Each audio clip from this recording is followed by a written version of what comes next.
જય માતાજી મિત્રો, આજે આપણે બનાવ્યું છે થાળી કવર. આ થાળી કવર મોટી સાઈઝનું છે અને આમાં તમને કલર ડિઝાઇન મળી રહેશે. આમાં આપણે 2 રનર નાખ્યા છે અને ચેન પણ ભારે માયલી નાખી છે. જો તમારે જોઈતું હોય તો નીચે અમારો નંબર આપેલો છે. જો ખોલીને બતાવું, 25 થી 20 નંગ થાળી આવી જશે.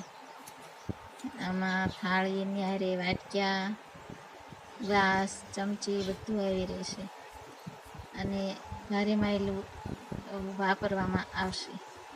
તો તમારે જોઈએ તો અમારો નીચે નંબર આપેલો છે, એમાં કોન્ટેક્ટ કરવો. જય માતાજી.